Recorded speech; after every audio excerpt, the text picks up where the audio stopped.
1 யோவான் 5:12 சொல்லுங்க. அதுல என்ன போட்டுருக்கு தெரியுமா? சொல்லுங்க.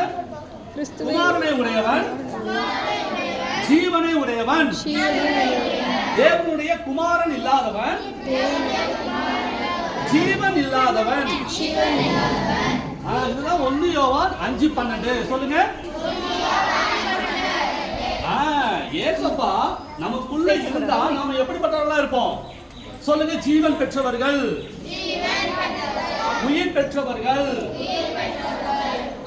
சரிங்களா? அப்போ ஏசப்பா நம்ம கூட இல்ல அப்படின்னாக்க நாம இந்த பாட்டுல பாடினபடி நாம எப்படிப்பட்டவங்களா இருப்போம் சொல்லுங்க. வெறும் பொம்மை, உயிர் இல்லாத பொம்மை, செத்து போன பொம்மை. ஒரு பொம்மைய நீங்க 4 ஆள்ல வச்சீங்கனாலும் அந்த பொம்மை என்ன பண்ணும்? சும்மா தான் இருக்கும். சரிங்களா? அதுக்கு ஏதாவது உயிர் இருக்கா?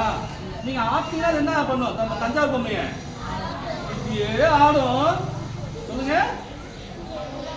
இப்படி ஆடும் சொல்லுங்க.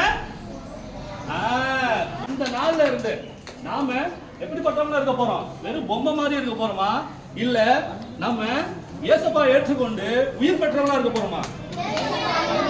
நாம அனைவரும் உயிர் பெற்றவர்கள், ஜீவன் பெற்றவர்கள். சரிங்களா? அப்போ நமக்குள்ள இயேசுவா வரும்பொழுது நாம செத்தவர்கள் அல்ல சொல்லுங்க. நாங்க பொம்மைகள் அல்ல சொல்லுங்க. இந்த பாட்டுல என்ன பண்ணோம்? இயேசு உன்னில் இல்லை என்றால் நீயும் பொம்மை தான் சொல்லுங்க.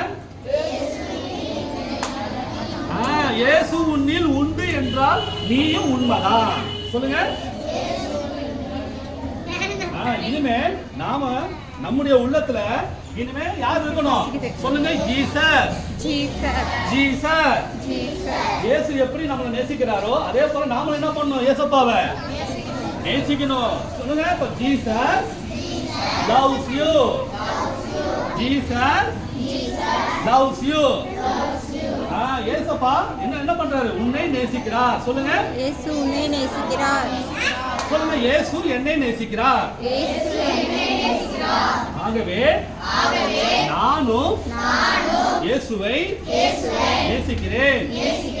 என்னிடத்தில் நான் அன்பு கூறுவது போல மற்றவர்களிடத்திலும் நான் அன்பு கூறுவேன், பாசம் காட்டுவேன், பணிவோடு நடந்து கொள்வேன், பண்போடு நடந்து கொள்வேன். கொஞ்சம் தூரம் கைத்தட்டுங்க.